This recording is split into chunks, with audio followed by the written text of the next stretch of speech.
देख रहे हैं न्यूज स्टॉपेज। देश का लोकसभा चुनाव इस बार काफी चर्चित रहा। इसके कई मायने में इसकी चर्चा होती रही। चुनाव से ठीक पहले हेमंत सोरेन को जेल में जाना, उसके बाद दिल्ली के मुख्यमंत्री केजरीवाल का भी जेल जाना, ये दोनों मुख्यमंत्रियों का जेल जाना अपने आप में एक चर्चा का विषय देश भर में रहा। दिल्ली के मुख्यमंत्री केजरीवाल के जेल जाते ही उनकी पत्नी सुनीता सोरेन ने मोर्चा संभाला, जबकि झारखंड में हेमंत सोरेन की पत्नी कल्पना सोरेन ने मोर्चा संभाला। शुरू में लगा कि ये ट्विटर सिर्फ संभाल रही हैं, इम्पैक्ट नहीं दिखेगा, प्रभाव नहीं पड़ेगा, लेकिन जैसे जैसे समय बीता, ये एक गृहिणी से, एक घरेलू औरत से निकलकर जिस प्रकार झारखंड की राजनीति पर चर्चा का विषय बन गई है, छा गई है, और सिर्फ झारखंड ही नहीं देश भर में इनकी खूब चर्चाएं हो रही। में हेमंत सोरेन की सबसे ज्यादा मांग रहती है, लेकिन वे जेल में थे। अब क्या? ऐसे में कल्पना सोरेन ने मोर्चा संभाला और स्टार प्रचारक बन गई। डिमांड ऐसी कि सिर्फ जेएमएम ही नहीं, बाकी गठबंधन के प्रत्याशियों को भी जिताने के लिए इनकी सभाओं की मांग होने लगी। और मजेदार बात यह है, जो खुद भी पहली बार गांडे सीट से विधानसभा का चुनाव भी उपचुनाव लड़ रही थी, और इसने न सिर्फ अपने गांडे सीट को भी जीत लिया, बल्कि इंडिया गठबंधन के प्रत्याशियों के लिए भी मेहनत की और पूरे झारखंड में आदिवासी बहुल सीट से भाजपा यानी एनडीए का सफाया कर दी। जैसे ही ये जीत कर सामने आई, चर्चाएं भी तेजी से होने लगी कि अब कल्पना सोरेन मुख्यमंत्री बनेंगी। तो क्या ये सही है? क्या कल्पना सोरेन तैयार है कि वो झारखंड के मुख्यमंत्री के पद में आ सकेंगी? हम इसी चर्चा को लेकर दैनिक भास्कर के वरिष्ठ साथी सहयोगी, जो सालों से दैनिक भास्कर में रहे और हर विषय पर, न सिर्फ राजनीति के हर विषय पर बेहतर पकड़ और बहुत शानदार वक्ता के रूप में जाने जाने वाले सैयद शहरोज कमर के साथ में हम इसी मामले पर चर्चा करेंगे, उनसे जानेंगे, उनसे बात करेंगे कि आखिर इसमें इस मामले पर कितनी सच्चाई है। कल्पना सोरेन सिर्फ कल्पना ही रहेंगी या हकीकत के धरातल पर कुछ और कमाल करने जा रही है? देखिए, इस चुनाव में जैसा कि सभी जानते हैं कि इस बार का जो लोकसभा चुनाव हुआ, ये शिबू सोरेन जी की तबीयत खराब है और हेमंत सोरेन जो सर्वे सर्वा भी मान लीजिए जो पार्टी के हैं जेएमएम के, वे जेल में हैं। घर से निकल करके वो अपने कांधे पर पूरे दारोमदार लेकर के जिस प्रकार से कल्पना सोरेन आगे बढ़ी है, ये बताता है कि आने वाले समय में, जैसे आपने बात की कि इंदिरा गांधी की भी एक छवि थी, उनके बारे में शुरू में कहा जाता है, तो इसमें दो राय नहीं है कि आने वाले समय में कल्पना एक कल्पना ही नहीं रहेगी, वो हकीकत बनने जा रही है।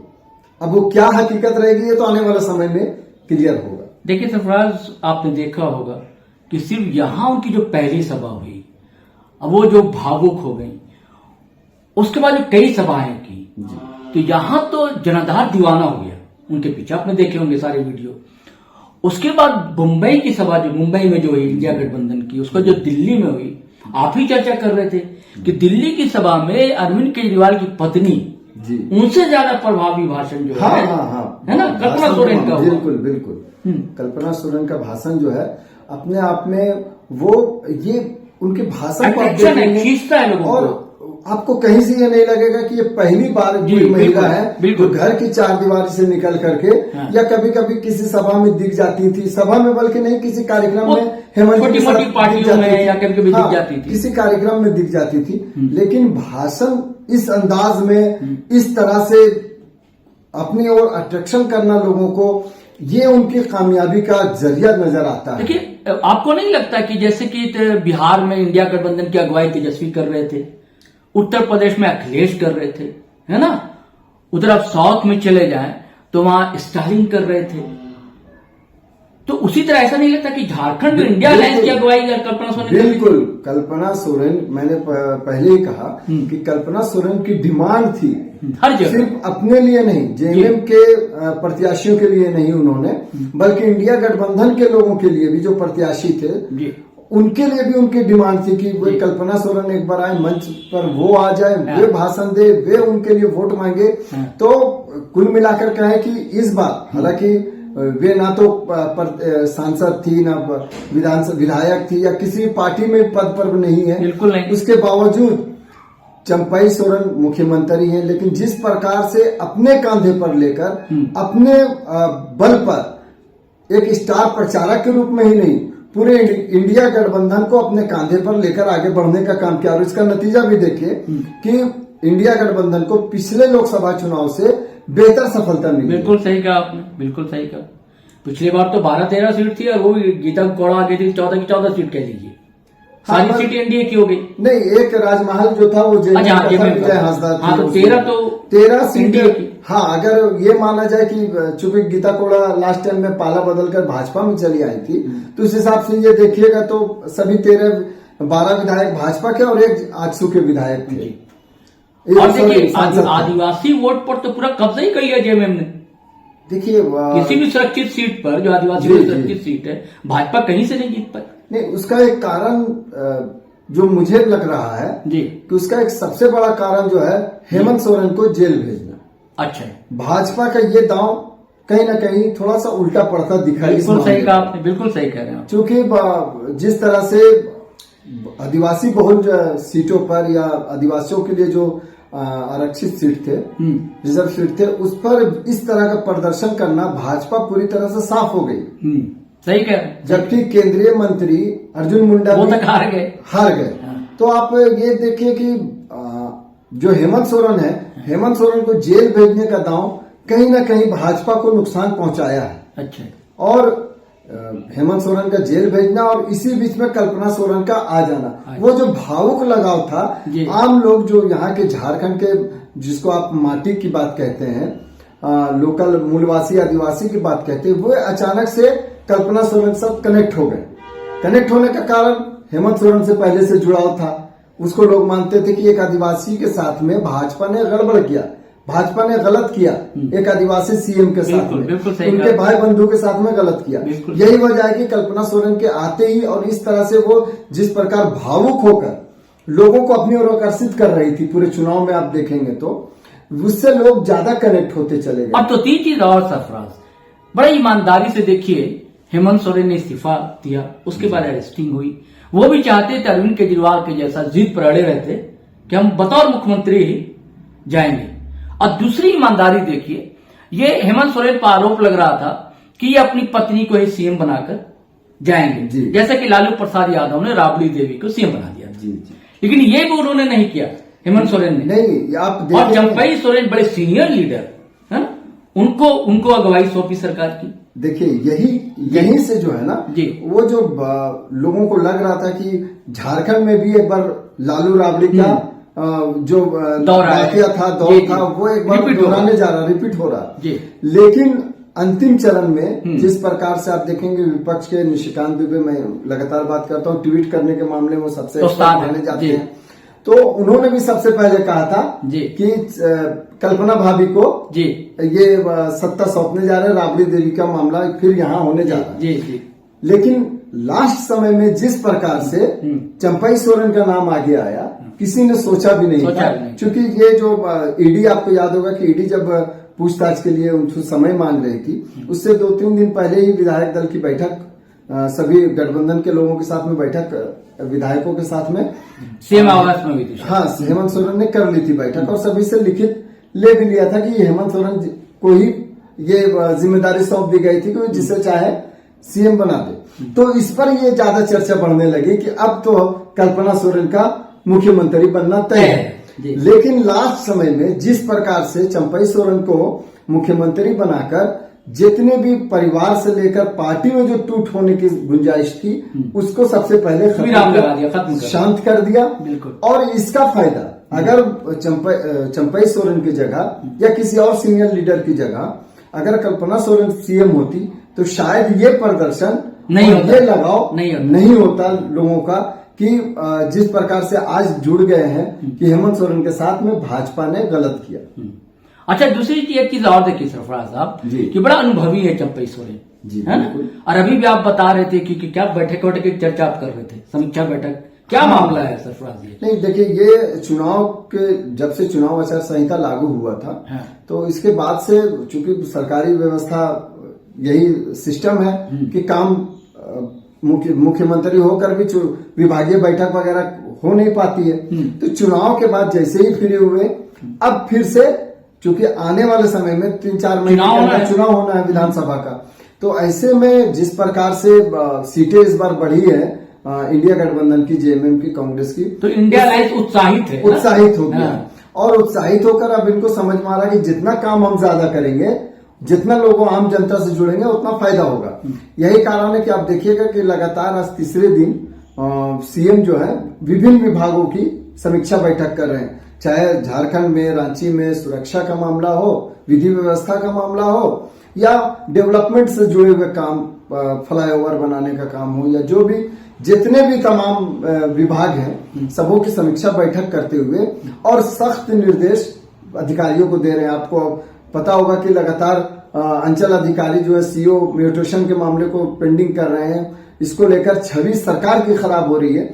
चूंकि चुनाव का वक्त था, उस वक्त सख्ती नहीं बरत पा रही थी सरकार। ऐसे में जैसे ही चुनाव खत्म हुआ है, अब जो है फिर से टाइगर, मैं आपको बता दूं कि जो चंपई सोरेन है उनको टाइगर के नाम से भी लोग जानते हैं। तो अब टाइगर फिर से अपनी भूमिका में आ गए हैं, टाइगर जिंदा है जिस मामले को आप देखें। तो इसी के कारण है कि वो लगातार बैठक करके अधिकारियों को दिशा निर्देश दे रहे हैं। मतलब अब कहीं ना कहीं झारखंड सरकार फिर से चुनाव में रोजगार का मामला है, वो भी कह रहे हैं रोजगार देना युवाओं को। हाँ, और आवास की बात, बिल्कुल अगुआ आवास जो आपको पता ही होगा, पीएम आवास से यहाँ बहुत सारे लोगों को घर नहीं मिला, जिसके बाद से हेमंत सोरेन ने अगुआ आवास, हेमंत सोरेन के सरकार में ही उनके मुख्यमंत्री सरकार तो वही है, नहीं उनके मुख्यमंत्री हेमंत सोरेन सरकार में मैं बोल रहा हूँ, अभी तो चंपई सोरेन की सरकार बोलेंगे। तो हेमंत सोरेन सरकार में उनके मुख्यमंत्री काल में ही अगुआ आवास को लेकर एक योजना लाई थी झारखंड सरकार, जिसमें 3 कमरों का पक्का मकान देना है गरीब जिनके पास घर नहीं है, कच्चे मिट्टी के घर हैं। तो ये योजना तो फिर से रेस हो ही रहे हैं ये लोग। उसके अलावा विभिन्न पदों में, जैसे पुलिस विभाग में, आबकारी विभाग में, मतलब तमाम जो शिक्षा विभाग में भी अब नौकरियों की ओर ये जा रहे हैं कि अब जल्द से जल्द अपने 2 दिन पहले ही चंपई सोरेन ने कहा है कि अब हम लोग नौकरियों को, रोजगार को देंगे, नियुक्ति की प्रक्रिया शुरू होगी। तो मैंने अभी बताया ना कि ये सीधे सीधे अब जो है चुनाव कैंपेन की तरफ, चुनावी मूड पर झारखंड सरकार, चंपई सोरेन की सरकार आगे बढ़ती दिख रही है। मुख्य मुद्दे पर आते हैं सरफराज जी, वो ये है कि क्या चुनाव से पहले जी क्या चंपई सोरेन को हटाकर वोट की खातिर क्या कल्पना सोरेन को मुख्यमंत्री पद की शपथ दिलवा दी जाएगी? नहीं, मुझे लगता है जहां तक कि चंपई सोरेन को हटाकर कल्पना सोरेन को सीएम बनाना अभी आत्मघाती कदम होगा जेएमएम के लिए, कहीं गुटबंदी ना हो जाए। हाँ, यह आशंका लगती है। आशंका के अलावा यह है कि जिस तरह से वोटर कनेक्ट हुए हैं वो इसलिए कनेक्ट हुए हैं कि एक सीनियर लीडर को आपने सीएम बना दिया जिसको कोई सोच भी नहीं पा रहा था कि ये सीएम बनेंगे। तो एक तो इसका बेनिफिट गया कि ये परिवार की पार्टी नहीं, जिस तरह से आरोप कई बार लगते हैं। तो एक ये मैसेज लोगों में गया, जनता में गया कि भाई, जनता में गया कि आम लोग भी जो पार्टी के कार्यकर्ता हैं वो सीएम बन सकते हैं। एक ये मैसेज है। लेकिन जैसे ही आप अगर उनको हटाकर फिर से कल्पना सोरेन को सीएम बना देंगे तो इसका नुकसान आपको विधानसभा के चुनाव पर पड़ सकता है, रिजल्ट पर असर पड़ सकता है। अभी जो सहानुभूति मिल रही है कल्पना सोरेन को और जिस प्रकार से हेमंत सोरेन का जेल जाना फायदेमंद साबित हो रहा है, ऐसे में अगर सीएम पद में चेंज हो तो फिर नुकसान हो सकता है। यानी कि आपका कहना अभी भले ना हो, लेकिन चुनाव के बाद संभावना प्रबल है कि चुनाव के बाद हो सकता है कि कल्पना सोरेन ही मुख्यमंत्री हों। हाँ, लेकिन अगर हेमंत सोरेन आ जाते हैं, आ जाते फिर तो नहीं। अब मेरी बात यह है कि कल्पना सोरेन को जिस प्रकार विपक्ष ने लगातार जो यहाँ पर है, हौसला अफजाई की, आगे वो बढ़ाया। नहीं, विपक्ष लगातार ये अच्छा, हमला विपक्ष हमला करता करता रहा। रहा कि Sorry। कल्पना सोरेन बनने जा रही है सीएम। लेकिन मैंने बोला ना कि पाला जो है वो ये ऐसी चाल चली, वो शतरंज की जो राजनीति की चाल होती है कि कल्पना सोरेन को सब दिखते रहे कि कल्पना बन रही है और बन गए चंपई। उसी प्रकार से अगर चुनाव से पहले, चूंकि अभी लगातार कोर्ट में मामला बहस भी चल रहा, अगर हेमंत सोरेन जेल से बाहर आ जाते हैं तो जाहिर सी बात है वो जेल में भी रहेंगे तो चुनाव लड़ेंगे। और अगर फिर से जेएमएम की सरकार, इंडिया गठबंधन की सरकार बन जाती है तो मुझे नहीं लगता है कि हेमंत सोरेन के रहते हुए नहीं कल्पना सोरेन मुख्यमंत्री बनेंगी। जी। तो ऐसे में ये माना जा सकता है, हाँ ये हो सकता है, जिस तरह से चर्चाएं अभी आम है कि कल्पना सोरेन को झारखंड में मुख्यमंत्री का मंत्री का पद मिल सकता है। वो तो अभी मिल सकता है, ऐसा लगता है। जी, अभी चर्चा इस बात की हो रही है, क्योंकि आप देखें कि जैसे ही आलमगीर आलम की गिरफ्तारी हुई तो कांग्रेस कोटे से एक मंत्री घट गए हैं जी। तो एक मंत्री वहां से बनने की कवायद चल रही है कि कांग्रेस से किसको बनाया जाए। ठीक है। जिसमें सबसे आगे नाम आपको पता होगा कि इरफान अंसारी का भी चल रहा है, क्योंकि मुस्लिम अल्पसंख्यक कोटे से आलमगीर आलम मंत्री थे, कांग्रेस के भी कांग्रेस के हैं। और एक और दीपिका पांडे का भी नाम बहुत तेजी से चल रहा है, क्योंकि वो राहुल गांधी की टीम में है। जी। ये दो नाम सबसे ज्यादा चर्चा में है फिलहाल। उसके अलावा कल्पना सोरेन का नाम चर्चा में चल रहा है। उसके पीछे भी रीजन है कि 12वां मंत्री का पद यहाँ अभी तक भरा नहीं गया जी। एक सीट खाली है, एक कोटा खाली है। ये मुख्यमंत्री भले ना हो लेकिन मिनिस्टर मंत्री बन सकती है। हाँ, मंत्री बन सकती है, लेकिन अब जेएमएम आगे की सोचकर बनाता है नहीं बनाता है, लेकिन चर्चाएं तो तेज है। ये देखने की बात है। हाँ, ये देखने की बात होगी। तो साथियों, ये था हमारे बीच जो आपसी चर्चाएं हुई। आपको कैसी लगी ये आप हमें जरूर कमेंट्स करके बताएं। हमारा चैनल न्यूज स्टॉपेज को आप अगर अभी तक सब्सक्राइब नहीं किए तो कर लेंगे। और हमारे साथी जो है शहरोज कमर साहब का भी चैनल जीटी रोड है, आपको पता ही होगा, आप उसे भी सब्सक्राइब कर लें। कल्पना सोरेन मुख्यमंत्री बनती नहीं दिख रही है, ये आपको हमने बताने की कोशिश की। उसके पीछे के तर्क भी बताए, कारण भी बताए। हाँ, लेकिन एक चीज ये है कि वे मंत्री बन सकती है। मंत्री बनेंगी कि नहीं बनेंगी ये भी पूरी तरह से स्पष्ट नहीं है। चर्चाएं तेज है। आने वाले समय में इसका जवाब खुद वक्त दे देगा।